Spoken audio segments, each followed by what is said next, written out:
Hello, I'm Sebastian. Welcome to Nine Nar Trees podcast. Today, I will summarize and review the book, The Unexpected President, The Life and Times of Chester A. Arthur by Scott S. Greenberger revisits a figure often treated as a footnote in American history and argues that Arthur's presidency mattered more than his reputation suggests. Arthur rose through New York Republican politics in the era of patronage, becoming a well-connected party operative and serving as collector of the Port of New York, one of the most powerful federal posts of the Gilded Age. When President James A. Garfield was assassinated, Arthur, the vice president associated with the Stalwart faction, suddenly assumed the presidency amid widespread suspicion that he would protect the spoils system. Greenberger's narrative follows Arthur from his early legal career and political alliances to the pressures of national leadership, highlighting how an untested, underestimated politician responded to crisis. The book frames Arthur's story as a window into the partisan machines, reform movements, and rapidly changing economy of late 19th century America. I will give you key takeaways from this book. Firstly, from New York operator to national figure, a central thread in Arthur's life is the way local power networks could manufacture national leaders during the Gilded Age. Greenberger situates Arthur inside the machinery of New York Republican politics, where loyalty, organization, and appointments mattered as much as ideology. Arthur's rise is tied to the patronage-heavy world of customs houses, party committees, and factional battles, especially between reform-minded Republicans and the stalwart wing that defended traditional spoils practices. The narrative emphasizes that Arthur was not initially seen as a statesman in the modern sense, but as a reliable manager with strong relationships and a keen sense of political survival. Understanding this environment clarifies why his selection as vice president provoked anxiety among reformers and why his presidency began under a cloud of mistrust.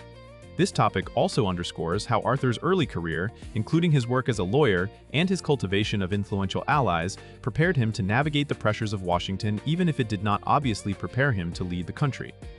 The book uses Arthur's ascent to reveal how party structures, not popular acclaim, often determined political futures, not popular acclaim, often determined political futures. Secondly, accession after assassination and a crisis of legitimacy, Arthur's presidency begins with trauma and uncertainty, the assassination of Garfield, and the nation's fear of instability. Greenberger highlights the precarious legitimacy Arthur faced, not only because he inherited office unexpectedly, but because many Americans associated him with the very patronage culture blamed for fueling political violence. This section explores how succession worked in practice in an era before modern security, communications, and crisis management, and how Arthur had to establish authority quickly while honoring the fallen president. The book pays attention to the delicate balance between continuity and independence, as Arthur inherited a cabinet and party divisions while needing to define his own administration. The political atmosphere included intense public scrutiny, factional rivalry inside the Republican Party, and pressure from reformers who doubted Arthur's intentions. By focusing on these early months, the narrative makes Arthur's later choices more intelligible. He was governing while being judged for his past, and every appointment or policy stance carried symbolic weight. The story also reveals how personal demeanor, public restraint, and behind-the-scenes negotiation can shape perceptions of presidential character when formal electoral mandates are weak or absent. Thirdly, civil service reform and the fight over patronage. One of the defining issues of Arthur's presidency is civil service reform, a cause many assumed he would resist.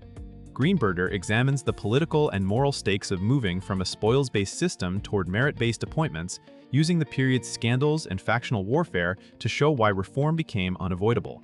The book explains how the assassination catalyzed reform momentum and how Arthur's decisions, including his support for major reform legislation, altered his image from machine politician to surprising reformer.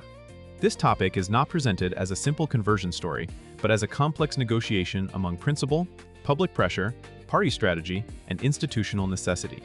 Reform threatened the livelihoods and influence of party organizations that had long treated federal jobs as rewards, yet it promised a more professional government better suited to a growing industrial nation.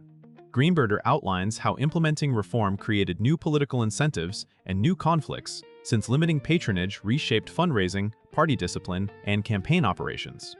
By tracing Arthur's role in this shift, the book offers a case study in how presidents can be pushed, persuaded, or empowered by events to take actions that outgrow their prior identities.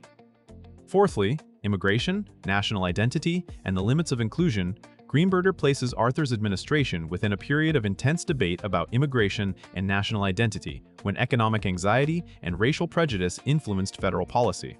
A key focus is the emergence of restrictive immigration measures, including the politics that produced landmark exclusionary legislation.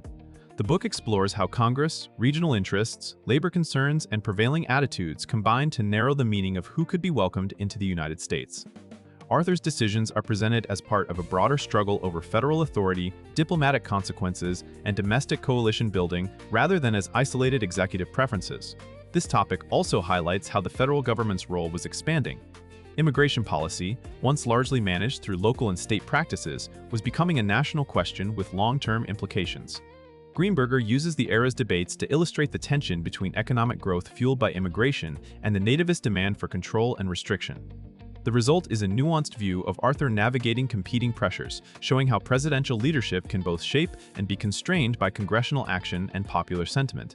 Readers come away with a clearer sense of how late 19th century policies set precedents that continue to echo in later American immigration debates. Lastly, Gilded Age governance, personal image, and historical reputation, Arthur's story invites reflection on how presidents are remembered and why some legacies fade. Greenberger examines Arthur's governing style, his relationships with party leaders and reformers, and the administrative challenges of an industrializing nation, including debates over tariffs, federal spending, and modernization pressures. The book also pays attention to Arthur's personal presentation and social life, which shaped contemporary perceptions of him as elegant, cautious, and sometimes enigmatic. That outward image complicates easy judgments. It can suggest superficiality, but it can also signal a deliberate strategy to project stability during a turbulent political era. Greenberger connects Arthur's health and private constraints to the realities of leadership, emphasizing that political performance is often shaped by factors the public does not see. This topic ultimately addresses the gap between impact and reputation. Arthur is frequently ranked low in popular memory, yet the book argues that his presidency intersected with pivotal transitions in American government. By tying biography to broader context, Greenberger shows how a leader who lacked a clear electoral mandate could still influence institutional reforms and set precedents. The theme encourages readers to question simplified narratives and to consider how historians reassess overlooked administrations.